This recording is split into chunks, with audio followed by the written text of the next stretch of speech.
បើសបិនថារើបានស្នៀតសក់បាទជម្រាបសួរការយកសបិនឃើញថារើបានស្នៀតសក់គឺជាសបិនដែលមានអត្ថន័យល្អហើយគួរឲ្យចាប់អារម្មណ៍អត្ថន័យរបស់សបិននេះគឺថាមួយបើ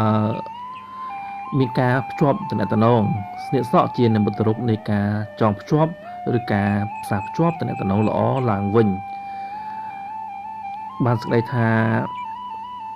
ម្ចាស់សបិនជាមនុស្សដែលមានមន្តស្នេហ៍ខ្លាំងហើយឆាប់នេះតំណែងល្អនឹងចូលមកដល់នៅក្នុងជីវិតរបស់ម្ចាស់សបិននឹងមិនថាជាមិត្តភាពឬស្នេហាទេអញ្ចឹងត្រូវត្រៀមខ្លួនណាទទួលយកនៅភាពកក់ក្ដៅនេះទៅ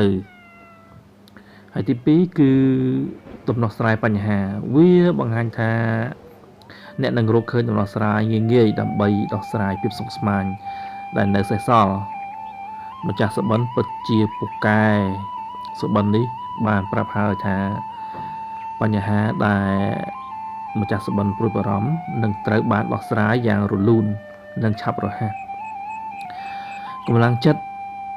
របស់ម្ចាស់សបិននឹងនាំមកនៅភាពជោគជ័យណាហើយទី3គឺការសម្រេចចិត្តណាស្នៀតសក់វាជួយរៀបចំនឹងទុកសក់យើងកុំឲ្យធ្លាក់អញ្ញៃអញ្ចឹងទៅនឹងមានន័យថាម្ចាស់សបិននឹងអាចធ្វើការសម្រេចចិត្តដោយមានរបៀបរៀបរយនិងច្បាស់លាស់អញ្ចឹងក៏សូមអបអរសាទរចំពោះម្ចាស់សបិនចាប់ពីពេលនេះតទៅគំនិតរបស់ម្ចាស់សបិននឹងកាន់តែភ្លឺថ្លាហើយសម្រាប់ចិត្តនីមួយៗរបស់ម្ចាស់សបិនគឺនាំមកនៅលៀបផលល្អចូលជឿជាក់លើខ្លួនឯងណាអញ្ចឹងសរុបសេចក្តីមកសបិននេះគឺចង់ប្រាប់យើងថាម្ចាស់សបិននៅទទួលបានលៀបសំណាងនឹងការរៀបចំជីវិតតំណែង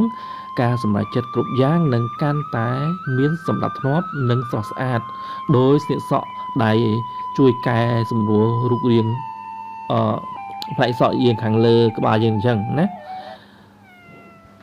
អញ្ចឹងចូលបន្តរស់នៅដោយមានស្នាមញញឹមណាហើយតាក់ទាញនៅអ្វីល្អនៅក្នុងជីវិតយើងណាញញឹមបានច្រើន